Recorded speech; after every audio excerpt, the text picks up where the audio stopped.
जय श्री कृष्णा। कहते हैं कलयुग में श्री कृष्ण का महात्म्य और बढ़ेगा। श्री कृष्ण सिर्फ कर्म करने की प्रेरणा देते हैं। उनके मुख से निकली गीता में काफी सारे श्लोक जीवन दर्शन का एहसास कराते हैं।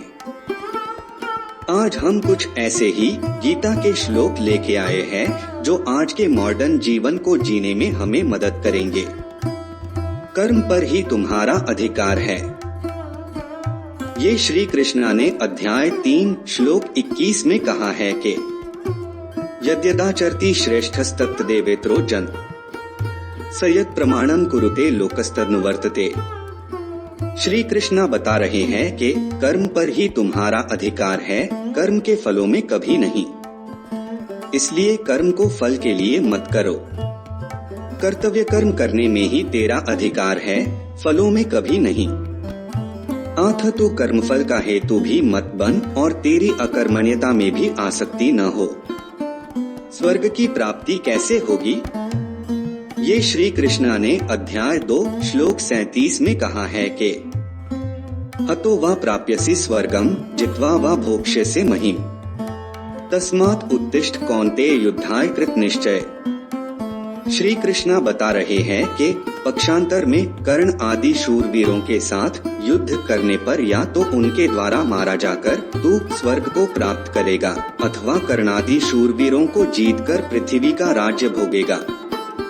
अभिप्राय यह कि दोनों तरह से तेरा लाभ ही है।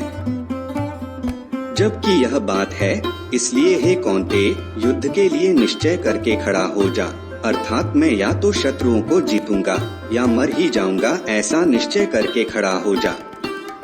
श्री कृष्णा कह रहे हैं कि अगर आप धर्म की स्थापना के लिए लड़ते हैं तो आप स्वर्ग प्राप्त कर सकते हैं।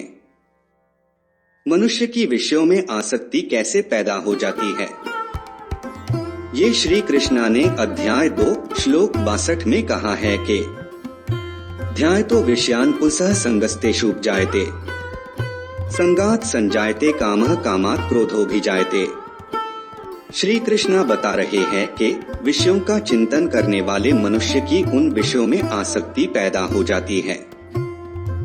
आसक्ति से कामना पैदा होती है, कामना से क्रोध पैदा होता है, क्रोध होने पर सम्मोह मूढ़ भाव हो जाता है, सम्मोह से स्मृति भ्रष्ट हो जाती है, स्मृति भ्रष्ट होने पर बुद्धि का नाश हो जाता है, बुद्धि का नाश होने पर मनुष्य का पतन हो जाता है। मनुष्य का पतन कब होता है? ये श्री कृष्णा ने अध्याय 2 श्लोक 63 में कहा है कि क्रोधात् भवति सम्मोहः सम्मोहात् स्मृति विभ्रमः स्मृति भ्रंशात् बुद्धिनाशो बुद्धिनाशात् प्रणश्यति। श्री कृष्णा बता रहे हैं कि क्रोध निर्णय लेने की क्षमता को क्षीण करता है, जिसके कारण स्मृति भ्रम हो जाता है। जब स्मृति भ्रमित हो जाती है तब बुद्धि का नाश हो जाता है और बुद्धि के नष्ट होने से मनुष्य का पतन हो जाता है। जैसे प्रातः काल की धुंध सूर्य की किरणों को ढक लेती है, ठीक उसी प्रकार क्रोध करने से निर्णय लेने की क्षमता क्षीण हो जाती है।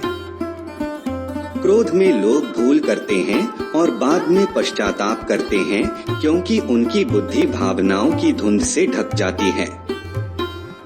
सामान्य व्यक्ति किसका अनुसरण करते हैं?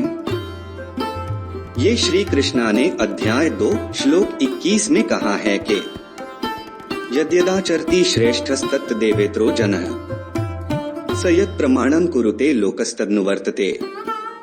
श्री कृष्णा बता रहे हैं कि महापुरुष जो आचरण करता है, सामान्य व्यक्ति उसी का अनुसरण करते हैं। वह अपने अनुसरणीय कार्यों से जो आदर्श प्रस्तुत करता है, संपूर्ण विश्व उसका अनुसरण करता है। सामान्य लोगों को सदैव एक ऐसे नेता की आवश्यकता होती है जो व्यावहारिक आचरण द्वारा जनता को शिक्षा दे सके। यदि नेता स्वयं धूम्रपान करता है तो वह जनता को धूम्रपान बंद करने की शिक्षा नहीं दे सकता। चैतन्य महाप्रभु ने कहा है कि शिक्षा देने से पूर्व शिक्षक को ठीक ठीक आचरण करना चाहिए। Please like, share and subscribe the channel. Also don't forget to press bell icon. Mind Curator. Bringing to you motivational quotes to bring happiness in the lives